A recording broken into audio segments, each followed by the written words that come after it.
Well, first, then, the Taliban has been cracking down on the rights of women and girls, of course, since its return to power in 2021. Now, nearly 2 years on, it is continuing on with its push to control or stifle all aspects of women's lives in public spaces. The Taliban announced that all beauty salons must close on Tuesday after the 1-month deadline expired. That decision had sparked rare public opposition. For more on this, then, we'll cross to our regional correspondent in Islamabad, Shazaib Walla. Hi, Shazaib. So what's the latest then on this decision? How is it playing out?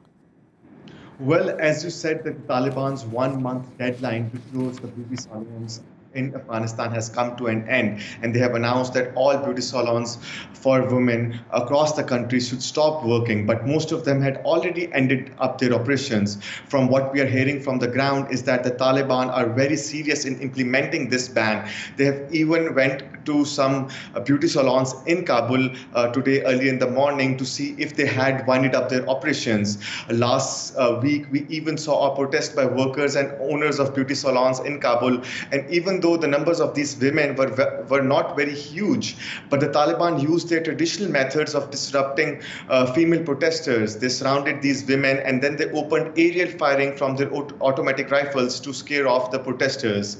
What we need to remember is that this is one of the last places where women could work in Afghanistan, as they have been banned from most of the government jobs. They cannot work for NGOs, and private organizations don't tend to hire them. These organizations are afraid of the fact that they will face troubles with the Taliban authorities. The main argument that the Taliban have used to justify banning women from working or going to school is that they don't want women and men mixing up. They want to implement strict segregation, but the beauty parlors or beauty salons are one of the only few places where only women have access to. So actually, this ban raises many questions in the mind of Afghan women, that will their life now only be limited to the walls of their homes?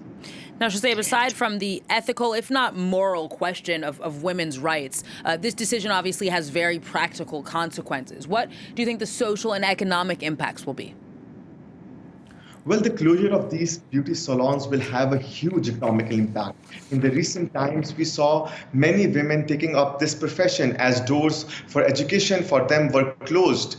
Effectively, 60,000 women across the country who used to work in the salons have lost their livelihoods. Most of them were the only breadwinners of their homes. And this is happening at a time when Afghanistan is going through a severe economic crisis. Having been said that, this ban on women beauty salons will also have a huge social impact. Earlier today, I talked with one of the owners of a beauty salon, and she told me that in recent times, the beauty salons had become a place outside, had become a place for women outside their homes, where they will be among other women without hijab. They'll be able to talk to each other openly, or maybe just have a moment to relax. And as you said earlier, this latest ban comes after Taliban government has already banned girls and women from going to high schools, universities. They have been banned from parks, fun fairs, and gyms.